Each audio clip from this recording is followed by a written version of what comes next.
आप इंडिया के किसी हॉस्पिटल में चले जाओ, चाहे सरकारी में जाओ, चाहे प्राइवेट में जाओ, चाहे हड्डियों के अस्पताल में जाओ, चाहे आँखों के अस्पताल में जाओ, या सामान्य सर्जन के पास चले जाओ, किसी बुखार वाले डॉक्टर के पास चले जाओ, किसी देसी वैद्य के पास चले जाओ, किसी होम्योपैथिक वाले के पास चले जाओ, पूरे इंडिया में कहीं चले जाओ, सारे हॉस्पिटल मरीजों से फुल मिलेंगे, कोई बेड आपको खाली नहीं मिलेगा।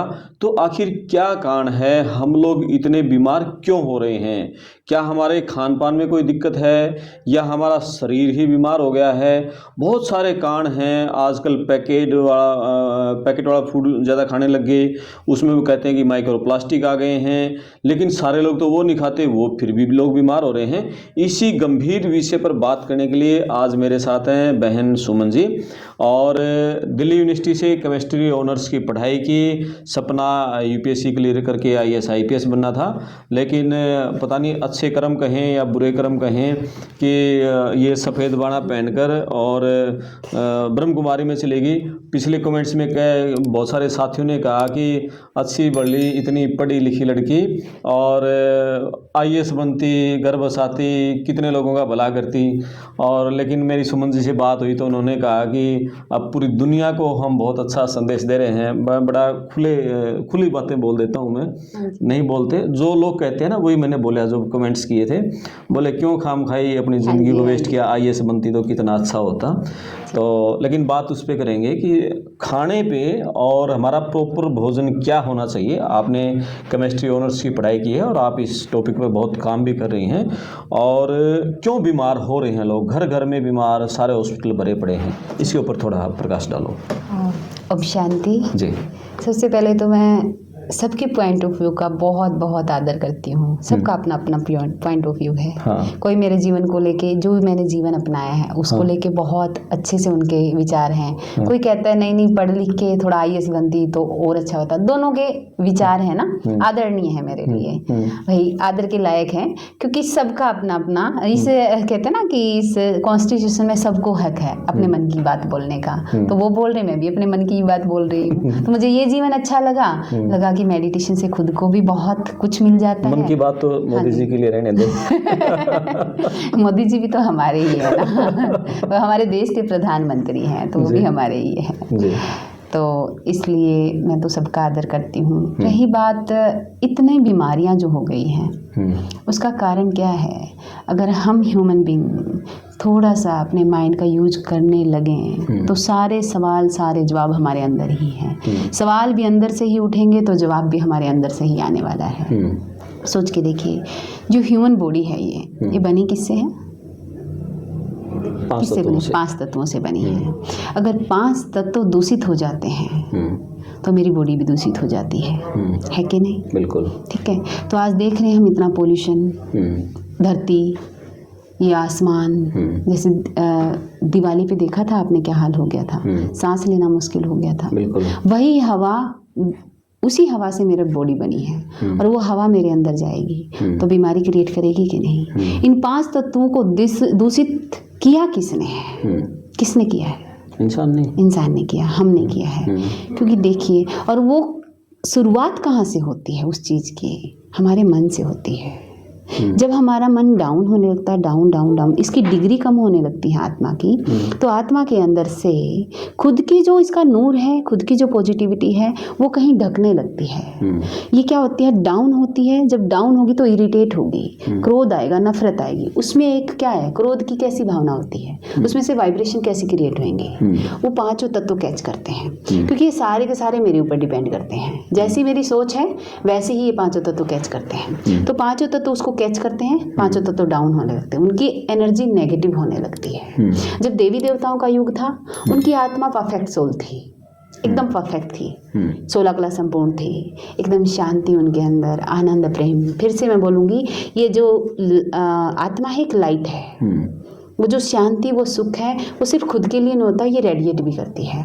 और पांचों तत्वों में इतनी कैचिंग पावर होती है, ये उस रेडिएशन को कैच करते हैं, उस सुख को, उस शांति को, तो ये भी शांत होने लगते हैं, ये सुखी होने लगते हैं। जो ये मुझे उपजा के देंगे, मतलब उस शांति और सुख की वाइब्रेशन से जो ये खाना बना के देंगे, उसी से मेरा शरीर बनता है।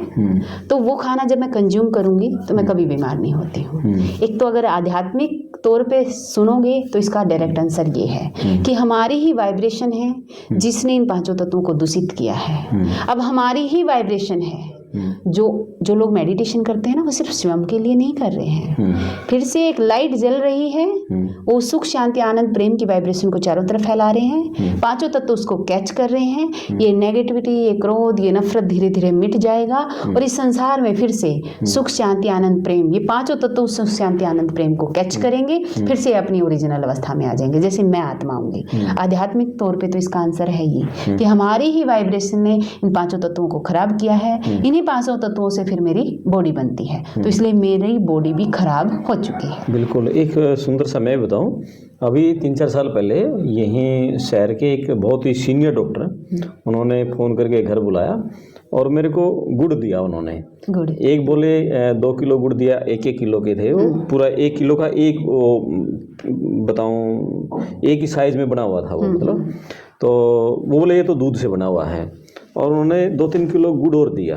अच्छा। तो उन्होंने कहा कि ये गुड़ खा के देखना, दूध वाला गुड़ आपको चॉकलेट जैसा मिलेगा और दूसरे गुड़ में भी अलग से स्वाद आएगा। मैंने पूछा ऐसा क्या खास है इस गुड़ में? गुड़ तो हर जगह मिलता है। तो बोले ये गुड़ है जो ये महाराष्ट्र में जो किसान ने गन्ना उगाया, उन खेतों में वो किसान बैठकर ध्यान लगाते हैं सुबह। हाँ। और ध्यान लगाने के बाद उसमें कोई केमिकल पेस्टिसाइड नहीं डालते, फिर वहीं उनका जो कोल्लू है उसमें गुड़ तैयार करते हैं। और बहुत सारे किसानों का ग्रुप है जो गुड़ तैयार करता है, और सारा गुड़ ये माउंट आबू में ब्रह्म कुमारी वालों के पास जाता है, और वहाँ से पूरे इंडिया में जो इनके सेंटर हैं फिर वहाँ ये पहुँचता है, और वहाँ से जो भी इनके साधक है उनको 1-1, 2-2 किलो, 3-3 किलो उनके हिस्से में वो वहाँ से लेते हैं। तो बोले ये उन किसानों ने ध्यान लगा के खेत में और उससे ये गुड़ तैयार किया है। नोला इस गुड़ का टेस्ट आपको अलग मिलेगा। नोला इस गुड़ की चाय बना के पिलाना घर वालों को आज।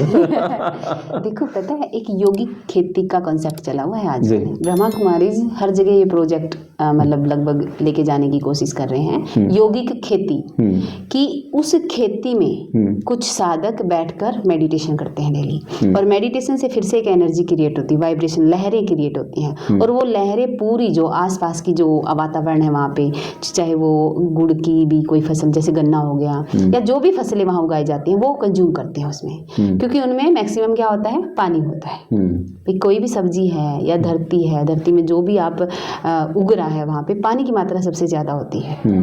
जब पानी में, और सबसे ज़्यादा एनर्जी होती है पानी में कैचिंग करने की, एक कैपेसिटी होती है पानी में, सबसे ज़्यादा कैचिंग पावर पानी में होती है। तो वो कैच कर लेते हैं उन वाइब्रेशन को, उन वेव्स को जो क्रिएट हो रही हैं। अगर आप बैठ के नेगेटिव वाइब्रेशन क्रिएट करोगे तो वो नेगेटिव कैच कर लेंगी, पॉजिटिव क्रिएट करोगे तो पॉजिटिव। तो फिर जैसे हम कंज्यूम करेंगे तो हमारी पांचों कर्मेंद्रियां शीतल होने लगती है, क्योंकि उसी से मेरी बॉडी बनी है। देखा जाए, आप एक बार वास्ट देखोगे ना, विशाल, अपने माइंड को विशाल करके सोचोगे, ये शरीर एक पुतला है, जैसा मैं डालूंगी वैसा बन जाएगा ये। अगर मैं इसको साइंस के हिसाब से बोलूं तो देखो, ये शरीर बनाया किसने? मैं आपसे पूछती हूँ, शरीर किसने बनाया है? ये तो इंसान का ही है। नहीं, बनाया किसने? इंसान ने बनाया क्या शरीर? इंसान बना सकता है शरीर? नहीं, बनता तो शरीर इंसान से ही है, प्रकृति से, प्रकृति से बना, नेचर से बना है। प्रकृति, परमात्मा ने प्रकृति को बनाया, क्योंकि परमात्मा रचयिता है, उसकी रचना प्रकृति, और प्रकृति ने मिलके मेरा ये शरीर बना दिया। ठीक है, साइंस बेस्ड ये आंसर है इसका। पहले आध्यात्मिक आंसर था, अब ये साइंस बेस्ड आंसर है कि हम बीमार क्यों हो रहे हैं। ठीक है, प्रकृति ने बनाया इस शरीर को। मेरी माँ ने जन्म तो दे दिया, अपने पेट से तो मुझे निकाला, लेकिन मेरी माँ ने बनाया नहीं ये शरीर, बनाया प्रकृति ने ही है इस शरीर को। लेकिन जो मेरी माँ अभी खाना बना के दे रही है मुझे, उसको कैसे पता चलेगा कि इसके शरीर को ये चाहिए? या फिर होटल वाले, जोमेटो वाले, उनको कैसे पता चलेगा कि इसके शरीर को ये चाहिए? क्योंकि उन्होंने बनाया नहीं। जिसने इस चीज़ को बनाया होगा उसको एग्जैक्ट पता होगा कि इस शरीर में क्या क्या डालना है। जैसे मेरी माँ सुबह सुबह पराठे बना देती है, ठीक है, पकोड़े बना देती है, कुछ भी बना देती है, उसको नहीं पता परफेक्ट रेशियो क्या है इसकी। अगर मैं बनाऊँ H2O, पानी बनाना चाहती हूँ मैं, उसमें ऑक्सीजन और हाइड्रोजन की मात्रा फिक्स रेशियो में लेनी पड़ती है कि नहीं? तभी जाके वो वाटर बनता है, H2O बनता है। अगर मैं ऑक्सीजन बढ़ा दूँ, वाटर ये हाइड्रोजन कम कर दूँ, बनेगा H2O? पानी फॉर्मेशन नहीं होगा ना, पानी का फॉर्मेशन। यानी कि हाइड्रोजन और ऑक्सीजन परफेक्ट रेशियो में लेंगे तभी ये पानी बनेगा, ठीक है। ऐसे ही ये शरीर किससे बना हुआ है? जो आपके सामने एक बॉडी दिख रही है, ढांचा दिख रहा है, 70% या 75% पानी तक बना है, ठीक है। 25 से लेकर 30% चीज़ें और होती है इसमें, जैसे अग्नि तत्व हो गया, हवा, आकाश तत्व, जो भी सारी है, धरती, मिट्टी, ये सारा मिलके 30% तक होता है और 70% तक पानी होता है, ठीक है। जो प्रकृति बना कर दे रही है खाना, कुछ भी पका कर दे रही है, क्योंकि उसने बनाया इस शरीर को, उसको पता है परफेक्ट रेशियो क्या होगी। सपोज कीजिए आम लगे हुए हैं, आम जब पक जाता है वो नीचे भी गिर जाता है, वो संकेत होता है कि अब ये तुम्हारे लिए परफेक्टली तैयार हो चुका है, अब इसको कंज्यूम करो। क्योंकि नीचे गिरा हुआ आम हम आराम से खाएंगे, मीठा भी बहुत होता है, उसमें पानी की मात्रा भी एग्जैक्ट रेशियो में होती है, उसमें अग्नि तत्व भी होता है। कहाँ से आया अग्नि तत्व? सूर्य उसको पका कर दे रहा है, जो सनलाइट होती है उसमें परफेक्ट रेशियो में अग्नि तत्व डाल देती है, ठीक है। चांद उसमें रस डालता है, चांद की शीतलता भी आ जाती है। यानी कि जो मेरी बॉडी को चाहिए वो परफेक्टली उसमें फिट करके दे दिया प्रकृति ने, क्योंकि प्रकृति ने बनाया था शरीर, उसको पता है। तो वो जब मैं आम कंज्यूम करूंगी, मैं कभी बीमार नहीं हो सकती हूँ। अब मैं खाती हूँ रोटी, सब्जी भी कौन सी? पका के उसको कूड़ा बना के फिर मेरे अंदर डालती हूँ। यानी कि जो जीवित थी चीज, उसको मैंने पहले मारा, आलू, टमाटर और ये क्या होता है, गोभी, गाजर और मटर, ये जीवित थी चीज़ें, क्योंकि प्रकृति ने इनमें सब चीज़ें परफेक्ट रेशियो में डाल के दी थी। पानी, अग्नि तत्व, तो सब कुछ। मटर है ना, पका के देती है कि नहीं प्रकृति? गाजर भी पका के देती है, हम एज इट इज भी कंज्यूम कर सकते हैं। लेकिन हम क्या करते हैं, मनुष्य का दिमाग बहुत तेज चलता है, बहुत बुद्धिमान हो गया है ना मनुष्य, साइंस बहुत मतलब बहुत ज़्यादा प्रोग्रेस कर रही है। तो वो उसको क्या करता है, मसाले वसाले डाल के उसको मार देता है, जीवित चीज़ को मार देता है, फिर उसको अंदर डालता है, ठीक है। रोटी में कितना पानी होता है, पिज्जा में कितना पानी होता है, और पकी हुई सब्जी में कितना पानी होता है। मेरी बॉडी को चाहिए 70% तक पानी। अग्नि तत्व भी क्या है, जब आप सब्जी को बना रहे हैं उसका जो टेम्परेचर वो बढ़ रहा है या नहीं?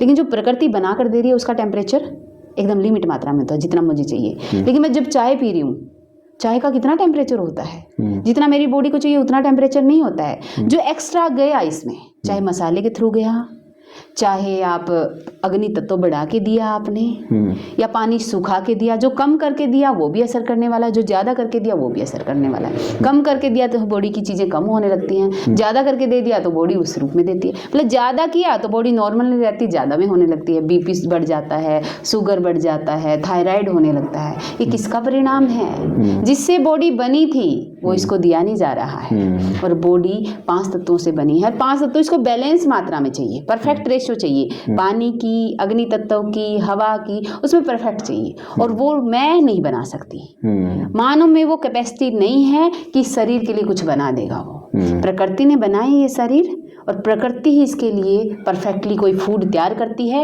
वो अगर मैं एज इट इज कंज्यूम करती हूँ, मुझे इतनी ही मेहनत करनी है, यानी कि कच्चा खाना है हमें उसको। एग्जैक्टली मैं यही कहना चाह रही हूँ कि कच्चा खाना इन द सेंस, कच्चा मैंने क्या, जो प्रकृति बना कर दे रही है उसमें एक्स्ट्रा हमें कुछ भी ना डालना पड़े, वो एज इट इज खाओ, आपकी बीमारियां जड़ से खत्म हो जाए। लेकिन हमारे ये तो अग्नि का आविष्कार हुआ जब मनुष्य ये कहते हैं ना बंदर रूप में था, फिर वो मनुष्य बना, फिर उसने सबसे पहले आग का आविष्कार किया, फिर उसने भोजन को पका कर खाना शुरू किया। हमारे बूढ़े बुजुर्ग 100 साल जिया करते, पका के तो खाया करते, पका के खाया करते। हालांकि कच्चा भी चलो उनकी खाने में शामिल था, वो भी सब चीज़ें, लेकिन खाना तो हमेशा पका के ही खाया उन्होंने। आपको ये बात पे यकीन होता है कि हमारा शरीर बंदरों से बना है, हम बंदरों की प्रजाति हैं? कहते तो हैं, हमने तो आपका मन क्या कहता है? हिस्ट्री में तो हमने यही पढ़ा है, मैंने भी पढ़ा है, बट प्रैक्टिकल जीवन क्या कहता है? आपका मन क्या कहता है? इस बात को एक्सेप्ट करता है। हम शास्त्रों की बातें भी छोड़ देते हैं, हम ब्रह्मा कुमारी की भी बातें छोड़ देते हैं, सब कुछ छोड़ दें अभी थोड़ी देर के लिए। दो ह्यूमन बींग आपस में बात कर रहे हैं, ठीक है। मैं आपसे पूछती हूँ, आपका जो कॉमन सेंस है वो क्या कहती है कि क्या हमारा शरीर बंदरों से ही डेवलप हुआ है? पहले हम बंदर हुआ करते थे, अब हम लगता तो नहीं है, क्योंकि बंदर तो अब भी हैं। हाँ, ये क्या वही मैं अगला क्वेश्चन मेरा यही आने वाला था कि जो ये बंदर घूम रहे हैं ये इंसान बनेंगे क्या?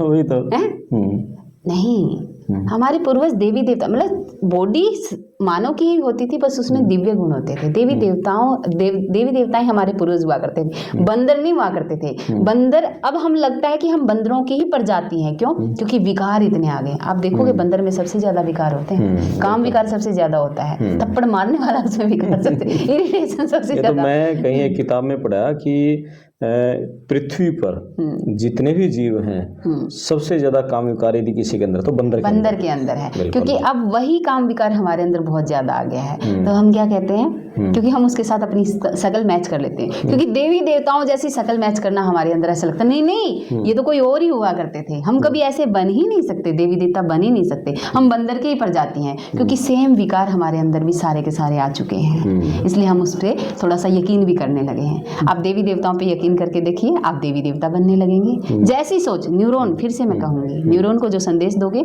बंदर कहोगे तो आप बंदर जैसे ही रह जाओगे। आप कहोगे कि मेरे पूर्वज देवी देवता रहे हैं, तो मैं देवी देवता बनने। अच्छा, हाँ, टॉपिक अपना ये था कि बीमार क्यों रहे हैं। किसी को शुगर है, किसी को कैंसर है, किसी को टीबी है, किसी का बीपी हाई हो रहा है। ये सारी बीमारियां क्या हम ये कहें कि हमने जो इसको प्रदूषित कर दिया है पूरे वातावरण को, 5 तत्वों को, सिर्फ उसी का कारण है? सिर्फ टोटली उसी का कारण है।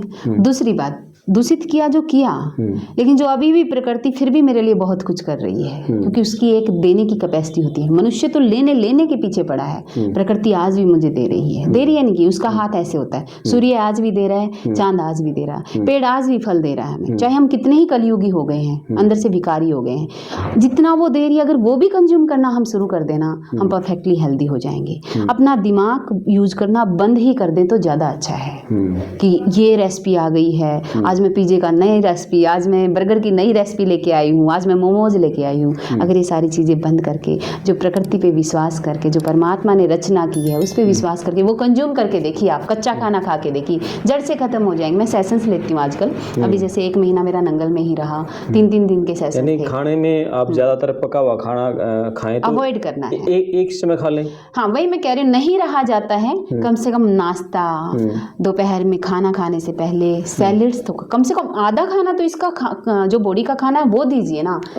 हम कच्ची गाजर खा सकते हैं, कच्ची मूली खा सकते हैं, हम सेब खा सकते हैं, अनार खा सकते हैं, केला खा मटर भी सकते हैं। कच्ची खाई जा सकती है, सब कुछ कच्चा खाया जा सकता है। जो कच्चा खाया जाता है वही मेरे लिए है, अनाज मेरे लिए बना ही नहीं है। ये बॉडी बनी ही फ्रूट से होती है, पता, क्योंकि फ्रूट में सबसे ज्यादा पानी। बस मैं कहूंगी, मैं ज्यादा दिमाग नहीं लगाऊंगी इसमें, ना आप साइंस यूज करना, बस आप ये देख लो प्रैक्टिकल में बॉडी कितने % पानी से बनी है, 70%। जिस खाने में 70% पानी हो वो दे दो इसको। अब आप खुद ही सोच लेना कि 70% पानी किस में है, आपको फ्रूट्स के अलावा कोई और ऑप्शन ही नहीं नजर आएगा।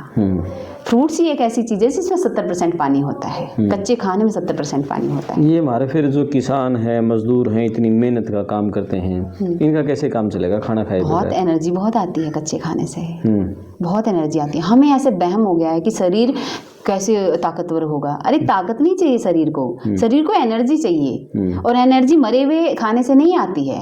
एनर्जी तो हम बाहर फेंक देते हैं उस मरे हुए खाने की, जो खाना पका दिया उसकी एनर्जी तो चली गई। वो ताकत कहाँ से लाता है? नहीं लाता है, वो आलस लाता है, वो अलबेलापन लाता है। आप खुद ही सोच लीजिए, जो 4-4 टाइम भोजन करते हैं और सिर्फ रोटी खाते हैं, उनका शरीर देखना आप कितना आलसी हो जाता है। और जब फ्रूट्स खाते हैं, बहुत भाग दौड़ भी करते हैं, बहुत कुछ करते हैं, और वो हेल्दी रहते हैं, कभी उनको बीमारी नहीं। लेकिन ये भी कहते हैं कि बहुत सारे, जैसे हमको कोई चीज़ कच्चा खाते हैं, कच्चा खाने से बहुत सारे जो कीटाणु हैं वो भी बॉडी के अंदर चले जाते हैं, बीमार भी कर देते हैं, उसके नुकसान भी बहुत ज़्यादा हैं। कच्चे खाने के कीटाणु कौन से? जो उनके ऊपर पेस्टिसाइड्स होते हैं। अच्छा, देखो कितना सुंदर सा ना, दिमाग कितना लगाता है ना मानव, क्योंकि उसको है ना थोड़ा कंफर्ट जोन चाहिए होता है। इतने साल से पिज़्ज़ा खा रहे हैं, पिज़्ज़ा कैसे छोड़ सकते हैं, उसके लिए ना बहुत सारे तरीके अपना। आजकल तो सेब के ऊपर पेस्टिसाइड्स आ रहे हैं, अमरूद के ऊपर पेस्टिसाइड्स आ रहे हैं। मैं इस बात का एक ही जवाब दूंगी, जो शरीर इसका खाना भी नहीं है, बेचारा दूसरे का ही काम कर रहा है, पिज़्ज़ा पचा सकता है सड़ा हुआ, लगभग 1 साल का बेस रखते हैं कहीं कहीं तो 6 महीने पुराना मैदा गोल गोल बना के वो रख देते हैं, और वो पिज़्ज़े के ऊपर 2-4 सब्जियां डाल के, वो अगर ये शरीर पचा सकता है तो पेस्टिसाइड तो इसके लिए कितनी बड़ी बात है। और फिर भी इसको उसका खाना तो मिला, खुद के खाने के लिए तो मेहनत करेगा कि नहीं। और भगवान ने इतनी सुंदर मशीन इसके अंदर फिट की हुई है, सारे फिल्ट्रेशन लगे हुए हैं इसके अंदर, जो इसको नहीं चाहिए। अच्छा, जो हम फ्रेश होते हैं सुबह, वो क्या है, वो वेस्ट ही है ना, जो शरीर के लिए नहीं बना होता वो बाहर निकाल देता है। शरीर में कुछ ऐसा सिस्टम बना हुआ है जो इसके लिए चाहिए होता है, शरीर के लिए चाहिए, ये उसमें से वो चीज़ें निकाल लेता है, और सारा जो इसको वेस्ट लगता है वो फ्लश आउट हो जाता है हमारी बॉडी से। तो हम यकीन क्यों नहीं करें, ना शरीर पे यकीन कर रहे, ना परमात्मा पे, ना खुद पे, और ना ही प्रकृति पे यकीन कर रहे हैं। एक बात आपने और कही थी कि हमारे बड़े बुजुर्ग जो थे वो भी तो पका हुआ खाते थे, लेकिन वो हेल्दी भी रहते थे, मतलब बीमारी तो उनको भी आती थी बट फिर भी हेल्दी रहते थे। इस बात का एक जवाब है कि जो हमारे 60-70 साल पहले के बुजुर्ग थे, उनकी जो बड़ी आंत है ना, उनमें गुड बैक्टीरिया की मात्रा बहुत हुआ करती थी, उनकी प्रजातियां बहुत हुआ करती थी गुड बैक्टीरिया की, जो गट में गुड बैक्टीरिया बहुत हुआ करते थे। आज हमारे यहाँ पे प्रजातियां ही खत्म हो गई हैं इस एज में हमारे, तो वो जो प्रजातियां हैं वो विलुप्त हो गई हैं गुड बैक्टीरिया के अंदर ही अंदर। एक तो इसलिए भी वो आज पचा नहीं पा रहे हैं, वो तो फिर भी फाइबर युक्त खाना ज्यादा खा लेते थे। आप देखोगे पहले फाइन आटा नहीं खाया जाता था, क्या बोलते थे, रिफाइन या फाइन, जो ये मैदा होता है वो, हाँ रिफाइन आटा, वो आटा वो कभी नहीं खाते थे, वो जवार का, बाजरे का, चने का, जिसमें फाइबर बहुत होते थे। फिर भी वो फाइबर युक्त जो खाना खाते थे, गाजर मूली भी बहुत खाया करते थे, खाते थे कि नहीं। आज का बच्चा गाजर मूली नहीं खाता है, वो पहले वो खाते थे, उसके बाद ये जो फाइबर वाला खाना है वो खाते थे। उनसे क्या है कि उनके जो गुड बैक्टीरिया की जो गट में जो पड़े होते हैं ना, उनको खुराक मिलती रहती थी, तो वो एनर्जेटिक रहते थे, वो जितना दूध घी जो भी खाते थे वो पचा लेते थे, क्योंकि गुड बैक्टीरिया उनके गट में बहुत मात्रा में होते थे। फिर दूसरी बात, उनका फिजिकल वर्क बहुत होता था, जो टॉक्सिन वो डाल भी लेते थे बॉडी में, सपोज कीजिए पके हुए खाने से जो टॉक्सिन गए, टॉक्सिन ही है, जहर गया, तो वो निकाल भी तो देते थे, कितना पसीना आता था उनको। आज का मानव सुबह से लेकर शाम तक एसी में बैठा रहता है, थोड़ा सा भी पसीना नहीं निकलता, ना टॉक्सिन बाहर निकल रहे हैं, बस डाल रहे हैं। गुड बैक्टीरिया की जो प्रजातियां हैं वो भी विलुप्त हो गई हैं, और गुड बैक्टीरिया मरने लगे हैं अंदर। बैड बैक्टीरिया बहुत मात्रा में बढ़ गए हैं। जो मैं पिज्जा डालती हूँ वो किसकी खुराक है, बैड बैक्टीरिया की। बैड बैक्टीरिया को ताकतवर बनाती जा रही हूँ, और गुड बैक्टीरिया मेरे खत्म होते जा रहे हैं। तो जो गट लाइनिंग खाना शुरू कर देते हैं खुद को बचाने के लिए, गुड बैक्टीरिया, तो गट लाइनिंग एक ओजोन का काम करती है हमारी बॉडी में, जहरीली चीजों को खून में जाने नहीं देती है, जो ये गट लाइनिंग है। लेकिन जो गुड बैक्टीरिया वो खुद को जिंदा रखने के लिए, मुझे जिंदा रखने के लिए गट लाइनिंग को खाना शुरू कर देते हैं, उसमें छेद होने लगे हैं, ब्लड में जहरीली चीजें जाने लगी हैं, और ब्लड ऊपर से लेके नीचे तक फैला हुआ है, तो मैं बीमार ही होंगी और क्या। बिल्कुल, माइंड और गट कनेक्शन पे एक अलग वीडियो में हम बात करेंगे पूरा डिटेल से। और आज हमारी बात सिर्फ खाने के ऊपर थी, और जिन्होंने बहन सुमन जी ने कहा है कि जो 5 तत्व हैं, 5 तत्वों को हमने जो दूषित कर दिया है, यदि हम उनको ठीक रखें और मेडिटेशन से और कच्चे खाने की तरफ थोड़ा हम हैबिट बनाएं, ज़्यादा से ज़्यादा उसको खाएं, पका हुआ दिन में थोड़ा कम खाएं, एक टाइम खा लो, एक समय खा लें, और बहुत ज़्यादा तले भुने इन चीज़ों से हम, और ये सड़ी हुई चीज़ें, आप तल भुन जाओगे फिर, हम बिल्कुल, और ये पिज़्ज़ा जो सड़े हुए हैं इतने इतने दिन पुराने, इनसे हम पीछा छुड़ाएंगे, घर का सात्विक घर का बना हुआ खाना खाएंगे तो हम स्वस्थ रह पाएंगे, और जो हॉस्पिटल्स में जो मरीजों की भीड़ है शायद वो कम हो पाएगी। आप अपने कमेंट्स करना, वीडियो को शेयर करना, चैनल सब्सक्राइब करना, चैनल को ज्वाइन भी जरूर करना। नमस्कार, नमस्ते।